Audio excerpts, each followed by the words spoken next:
His organization is responsible for importing approximately 60 metric tons of cocaine a year into Los Angeles. 5:47 a.m., Los Angeles, California.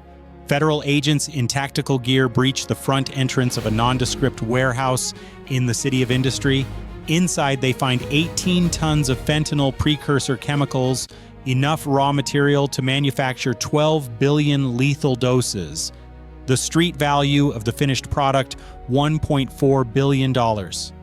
This was not a local drug lab. This was the nerve center of a transnational chemical supply network feeding every major cartel operation west of the Mississippi. Hidden behind legitimate import licenses and corporate paperwork were encrypted ledgers, offshore bank routing numbers, and shipping manifests connecting California ports to clandestine factories in Sinaloa, Jalisco, and Michoacan. The operation had been running for 6 years. The mastermind behind it had never set foot in the United States. What federal investigators uncovered was not just a drug ring, it was a sophisticated chemical warfare campaign designed to flood American communities with synthetic death. If you're still watching, tap like so this story reaches the people who need to see how industrial-scale poisoning operates in plain sight. For 2 years, the Drug Enforcement Administration had been tracking anomalies in shipping records at the Port of Long Beach. Containers labeled as industrial solvents, polymer additives, and agrochemical supplies were arriving from Guangzhou, Shenzhen, and Ningbo at volumes that made no economic sense. The consignees were registered California corporations with business licenses, tax identification numbers, and spotless compliance histories. On paper, everything appeared legitimate. But DEA intelligence analysts noticed something unusual. The same corporate entities were filing import declarations for chemicals that, when combined, formed the exact precursor compounds needed to synthesize fentanyl and its analogs. Individually, these substances were legal. Together, they were a recipe for mass overdose. The corporations shared identical business addresses, mailbox services in San Gabriel Valley strip malls, phone numbers went to voicemail boxes that were never checked, corporate officers listed on state registrations had names that appeared on no tax returns, no utility bills, no voter rolls. These were not businesses, they were ghosts. The investigation intensified when a confidential informant inside a Tijuana cartel lab revealed that precursor shipments were arriving pre-packaged in precisely measured ratios, no cutting, no guessing, no chemistry knowledge required. Cartel cooks were receiving materials with instructions printed in Mandarin and Spanish, detailing temperatures, mixing sequences, and safety protocols. The chemicals were being delivered not as raw industrial stock, but as turnkey manufacturing kits. The sophistication suggested coordination at levels far beyond typical cartel operations. This was vertical integration on a scale previously unseen. Chinese chemical manufacturers were not just supplying Mexican cartels, they were engineering the entire synthetic opioid assembly line from molecule to distribution. Federal agents identified the architect behind the network through financial surveillance. His name was kept sealed in court documents, referred to only as Subject 1 in indictments.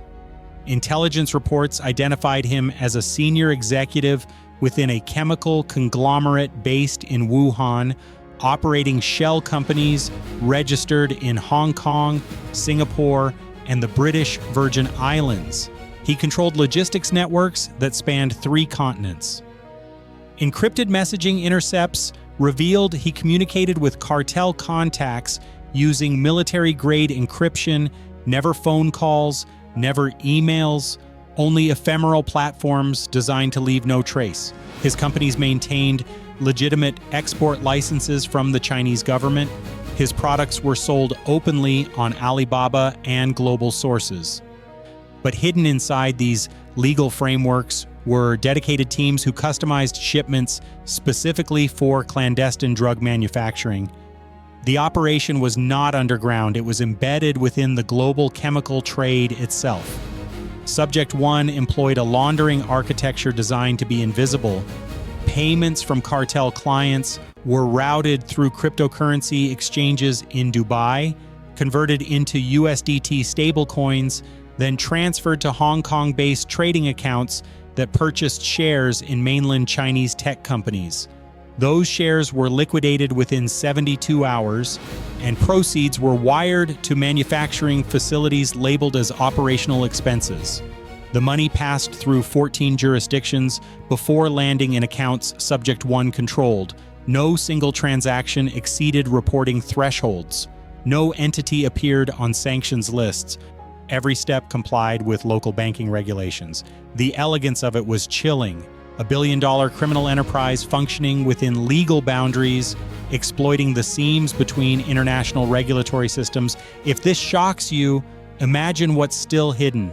Tap like to push this story further and expose how transnational crime disguises itself as commerce. In February of last year, DEA agents worked with Homeland Security investigations to execute a controlled delivery.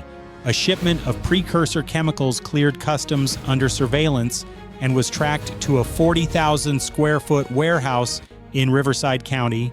The facility was registered to a California LLC owned by a shell company in Delaware, which was owned by a trust in the Cayman Islands. Agents established perimeter surveillance, logging vehicle traffic, photographing individuals entering and exiting, recording license plates. Over 6 weeks, they documented 23 separate pickups, panel vans arriving after dark, loading pallets, departing within 30 minutes. None of the vehicles were registered to businesses. All were purchased through cash transactions at used car dealerships in Fontana and Ontario. The drivers had no criminal records. They were paid contractors, recruited through encrypted telegram channels, told only to move freight, never informed what they were transporting. This was compartmentalization at the operational level. Each participant knew only their piece, never the whole. Thermal imaging drones revealed the warehouse maintained climate control systems running 24 hours daily, despite no manufacturing equipment on the premises. Power consumption data showed electricity usage patterns inconsistent with storage facilities. It was a logistics hub, not a static warehouse. Financial subpoenas revealed the facility's rent was paid monthly via wire transfer from a business account in Macau. The signatory on the account was a Chinese national who had entered the United States twice in 5 years, both times on business visas, both times staying in luxury hotels near Los Angeles International Airport for 48 hours before departing. Immigration records showed he met with individuals whose phones pinged cell towers near known cartel stash houses in Boyle Heights and Pacoima. The network was coming into focus. Chinese logistics coordinators managing California distribution nodes that fed Mexican cartel operations across the southwestern United States. The DEA assembled a multi-agency task force, 87 federal agents from DEA, FBI, HSI, IRS Criminal Investigation, and the Bureau of Alcohol, Tobacco, Firearms, and Explosives. Intelligence analysts mapped the network across 19 locations, warehouses in Riverside, San Bernardino, and Los Angeles counties, financial fronts in San Francisco and San Jose, residential properties in Arcadia, Rowland Heights, and Irvine used as operational safe houses. Surveillance teams documented meetings between Chinese nationals and cartel intermediaries in hotel lobbies, parking structures, and dim sum restaurants in Monterey Park. Intercepted communications revealed the network was preparing a massive shipment, 40 shipping containers scheduled to arrive at Long Beach within the month, containing enough precursors to manufacture fentanyl capable of killing half the U.S. population. The timeline was compressed. Federal prosecutors secured sealed warrants from the U.S. District Court for the Central District of California. The operation was codenamed Synthetic Horizon. The execution order was issued at 11:34 p.m. on a Thursday in late spring. At 4:52 a.m. on a Friday morning, federal tactical teams launched simultaneous raids across 7 California counties. Battering rams struck warehouse doors in the City of Industry as helicopter rotors chopped through pre-dawn fog above the Inland Empire. In San Francisco's financial district, agents in raid jackets flooded a 9th-floor office suite where corporate records were shredded around the clock. In Arcadia, a $3.2 million residential estate was breached. Inside, agents found a command center with wall-mounted monitors displaying live surveillance feeds of port terminals, highway routes, and cartel territory maps in Mexico. The precision was absolute. Within 90 minutes, all 19 locations were secured. The operation involved 240 federal agents, 14 K-9 units, and air support from U.S. Customs and Border Protection helicopters. No shots were fired. 17 individuals were taken into custody without resistance. They had been caught so completely by surprise that encrypted phones were still unlocked, laptops still logged into offshore banking portals, ledgers still open on desks. What agents discovered inside the City of Industry warehouse redefined the scale. Pallets of white powder in industrial sacks lined the walls, each labeled in Mandarin characters with chemical compound designations. Field tests confirmed the substance's 4-AP, NPP, and precursor analogs that, when synthesized, produced carfentanil and fentanyl. The total weight, 18 tons.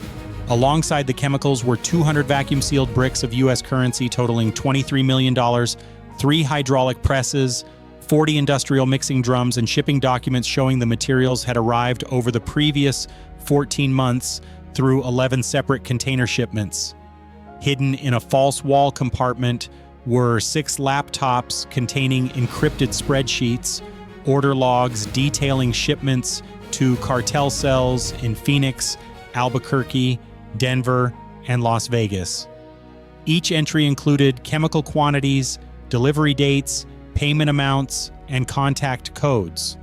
The network had fulfilled 74 orders in 2 years. Every single shipment had reached its destination undetected. Inside the Arcadia estate, investigators uncovered the financial architecture. A climate-controlled room contained filing cabinets with corporate registrations for 43 shell companies spanning 12 countries. Cryptocurrency hardware wallets held $94 million in Bitcoin, Ethereum, and Tether. A safe behind a false panel in the master bedroom contained $1.7 million in cash, gold bars worth $600,000, and 14 passports, Chinese, Cambodian, and Vanuatu citizenship by investment documents, all bearing the same photograph but different names. The individual in the photo was identified as a logistics coordinator who entered the United States on investor visas, claiming to represent agricultural equipment firms. Bank statements showed wire transfers totaling $340 million moving through accounts in 5 years, funds that appeared as payments for industrial supplies, consulting services, and international trade facilitation. But forensic accountants traced the funds backward. They originated from bulk cash deposits at currency exchanges in Culiacan, Guadalajara, and Tijuana, known hubs for cartel money laundering. The money flowed from cartel street profits through Chinese underground banking networks called Fei Chien, then into legitimate accounts that paid for precursor shipments. It was a closed loop, drug profits financing the chemicals to make more drugs. In the San Francisco financial office, agents seized records showing the network had bribed port officials, customs brokers, and freight inspectors. Payment logs detailed $2.4 million in cash delivered to individuals whose names matched employees at logistics companies handling container inspections at the Port of Long Beach. Surveillance photos stored on seized hard drives showed envelopes being handed to uniformed workers inside port administration buildings. The corruption extended into the infrastructure itself. Shipping manifests had been altered, inspection reports falsified, container tracking numbers reassigned to disguise the true origin of shipments. Some containers had been labeled as agricultural equipment, others as automotive parts, still others as textile manufacturing supplies. None were ever physically inspected. The chemicals passed through U.S. Customs as legitimate commerce, waved through by officials on the payroll of the same network, profiting from synthetic opioid deaths. Type justice below if you believe every name involved in this betrayal should be made public, because corruption protected by silence only grows deeper. Forensic analysis of the seized devices revealed communications with Subject 1 himself. Messages written in Mandarin discussed pricing structures, delivery schedules, and customer satisfaction, coded references to cartel clients. Subject 1 had referred to fentanyl precursors as hardware, cartels as partners, and overdose deaths as market demand indicators. In one intercepted message, he wrote, "Demand in the American market remains strong. Expand logistics capacity in California by 30% next quarter." There was no hesitation, no moral consideration, only supply chain optimization. He operated with the efficiency of a Fortune 500 executive applying corporate strategies to mass death. His network employed supply chain analysts who tracked cartel production rates, inventory managers who maintained chemical stockpiles, and customer service coordinators who resolved shipping delays. It was narcotics trafficking, industrialized, stripped of human consequences, reduced to spreadsheets and profit margins. Federal investigators identified Subject 1's primary operation base as a chemical manufacturing complex in Wuhan, employing over 400 workers. The facility held legitimate licenses to produce industrial solvents, pharmaceutical intermediates, and agrochemical additives, but concealed within its production lines were batches of fentanyl precursors manufactured to cartel specifications. Chinese authorities were notified, but extradition remained unlikely. China does not extradite its nationals to the United States, and Subject 1's political connections within regional government structures provided insulation. He had donated millions to local infrastructure projects, funded university chemistry programs, and maintained relationships with officials who benefited from his company's economic contributions. Prosecuting him in China would require proving his intent to supply drug manufacturers, a burden of proof complicated by the dual-use nature of the chemicals he sold. On paper, his business was legal. In reality, it was a mechanism for global poisoning. The human cost of this network was staggering. Federal prosecutors estimated that precursors supplied by Subject 1's network were responsible for manufacturing fentanyl linked to over 11,000 overdose deaths across the United States in just 2 years. Each ton of precursor chemicals produced roughly 200 kilograms of finished fentanyl. Each kilogram contained 500,000 lethal doses. The 18 tons seized in California alone could have generated 9 million grams of pure fentanyl, enough to kill 4.5 billion people. The chemicals were destined for cartel labs in Mexico, where they would be pressed into counterfeit pills disguised as Percocet, Xanax, and Adderall, then distributed through street dealers who had no idea they were selling poison. Teenagers buying what they believed were prescription painkillers died in their bedrooms. Parents found their children cold and blue, foam around their mouths, no chance of revival. The fentanyl produced from Subject 1's chemicals did not discriminate. It killed addicts and casual users, high school athletes and college students, construction workers, and nurses. In Fresno, a 19-year-old woman bought what she thought was Percocet to manage pain from a car accident. She was dead within an hour.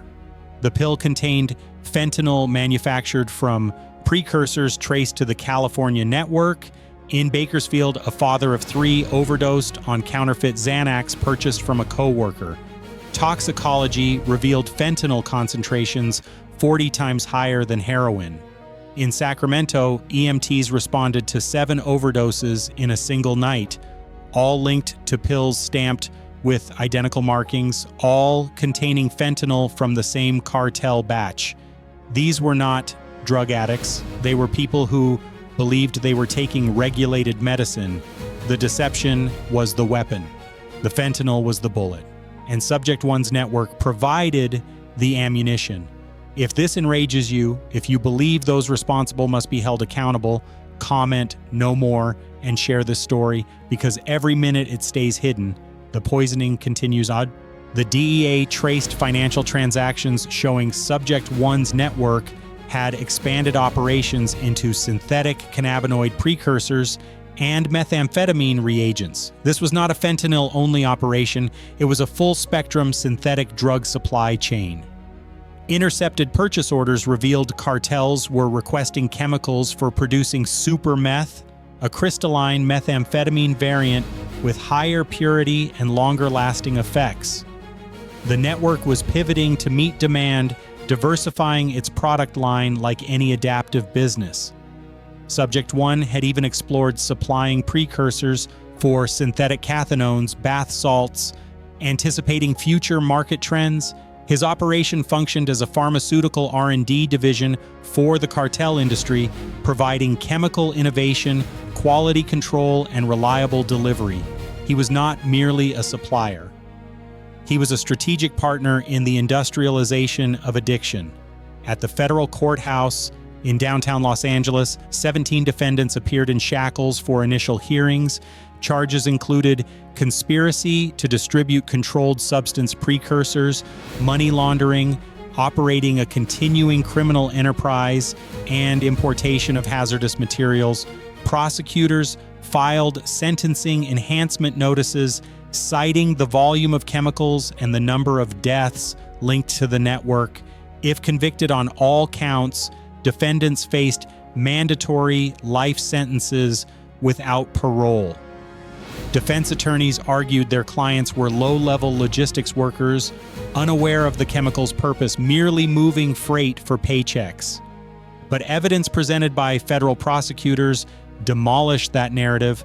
Recorded phone calls discussing product quality, text messages referencing cartel contacts by name, and financial records showing payments structured to avoid detection.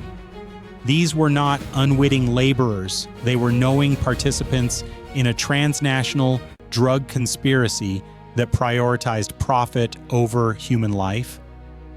The investigation also exposed weaknesses in U.S. customs enforcement and international chemical trade regulations. Federal law regulates certain fentanyl precursors, but chemical manufacturers continuously modify molecular structures to create analogs that are not yet controlled substances. By the time DEA schedules a new precursor as illegal, manufacturers have already synthesized the next variant. Subject 1's network exploited this regulatory lag, shipping compounds that were technically legal at the moment of import but became controlled substances within months. Customs inspectors lacked the chemical expertise to identify precursors disguised as industrial materials. Port facilities processed 18 million containers annually. Physical inspection rates hovered below 2%. The sheer volume made comprehensive screening impossible.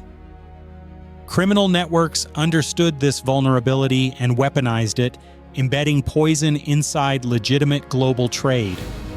Federal agencies seized assets, totaling $127 million, cash, vehicles, real estate, cryptocurrency, wallets, and bank accounts.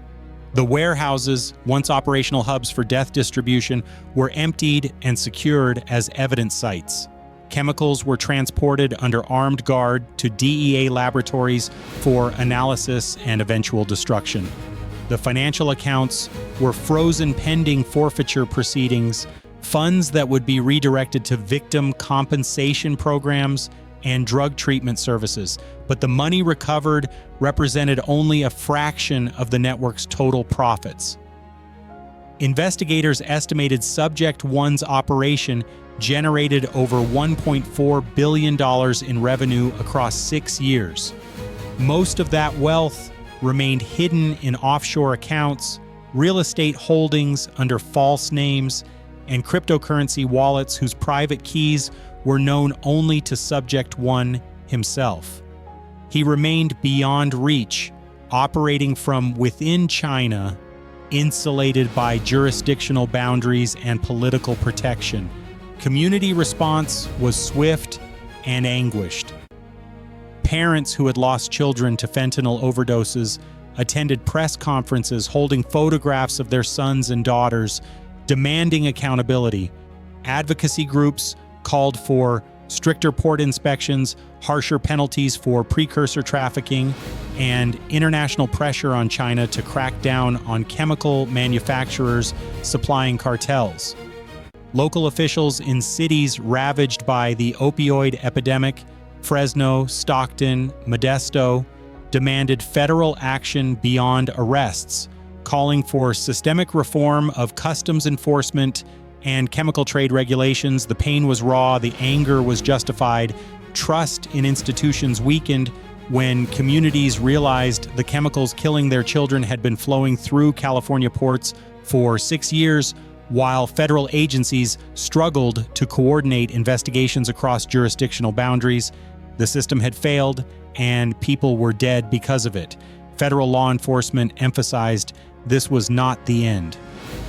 DA Administrator Ann Milgram stated the investigation remained active, with additional arrests anticipated as forensic analysis of seized devices revealed new conspirators.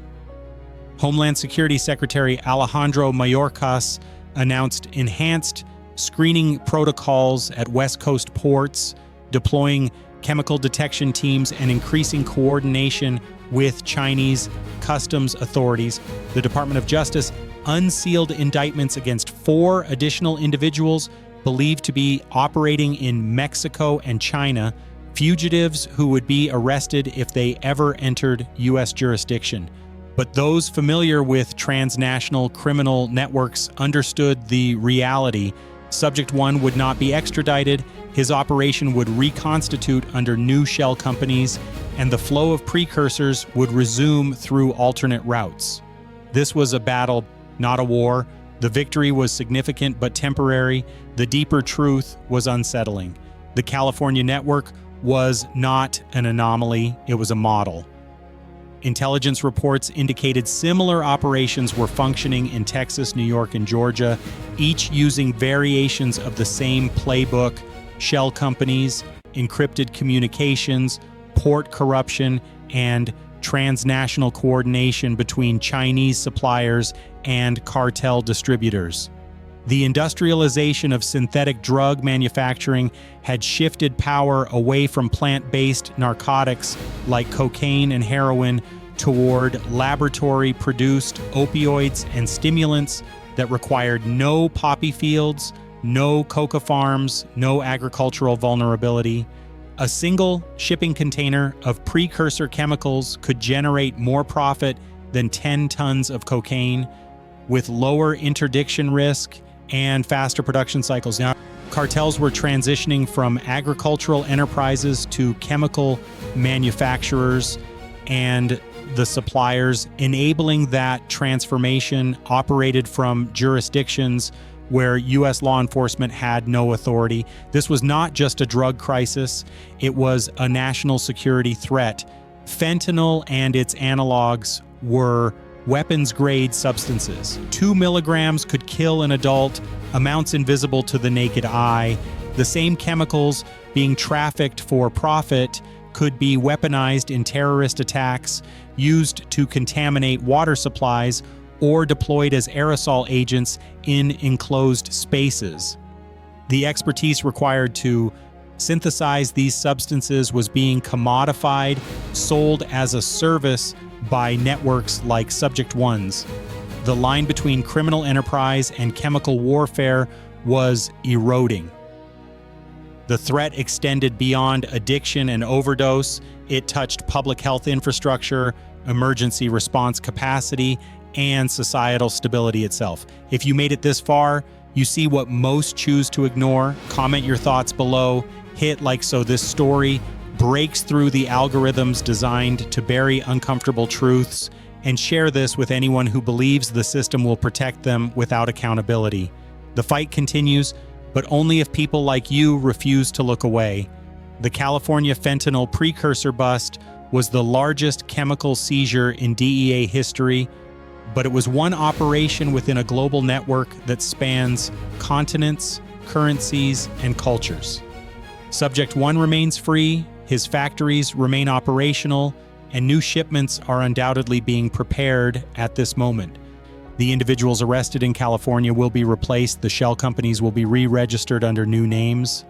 The cryptocurrency wallets will be emptied and reconstituted. The machine continues because demand persists, profits remain astronomical, and enforcement remains fragmented across jurisdictions that do not communicate effectively. This is the reality of modern transnational crime. It evolves faster than laws, adapts quicker than enforcement, and operates within the gaps between nations that cannot agree on how to fight it. What can be done? The answer requires international cooperation at levels currently unachievable. China must be pressured through trade policy, diplomatic channels, and economic consequences to dismantle chemical manufacturers supplying precursors to cartels.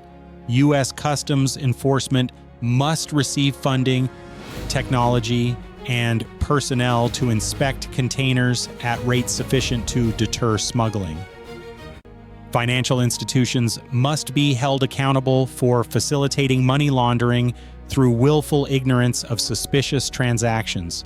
Port officials who accept bribes must face prosecution with sentences severe enough to function as deterrents. And communities must be educated about the dangers of counterfeit pills, the lethal deception of fentanyl disguised as prescription medicine, and the resources available for addiction treatment before overdose becomes inevitable. None of this will happen without sustained public pressure, political will, and recognition that synthetic opioids represent an existential threat to public health. The story of Subject One and his California network is not an outlier, it is a blueprint. Across the United States, similar networks are operating, supplying chemicals that will kill tens of thousands this year alone. The difference between stopping them and allowing them to continue is not resources, it is prioritization, it is the willingness of institutions to acknowledge the threat, coordinate across agencies and nations, and pursue accountability with the same intensity applied to terrorism and espionage. Until that happens, the shipments will continue arriving, the pills will keep circulating, and the bodies will keep accumulating. This is not hyperbole. It is the documented trajectory of a crisis that has claimed over 100 American lives annually for the past 3 years, with fentanyl responsible for the majority. The California operation proved what federal law enforcement can accomplish when agencies work together, when intelligence is shared, when surveillance is patient, and when warrants are executed with precision. But it also revealed the limits of enforcement in a globalized world where criminals operate across borders that police cannot cross. Subject One will never face a U.S. courtroom unless he makes the catastrophic mistake of leaving China. His wealth will never be fully recovered, his network will regenerate, and the families of those who died from fentanyl manufactured with his chemicals will never see true justice. This is the hard truth of transnational crime in the 21st century.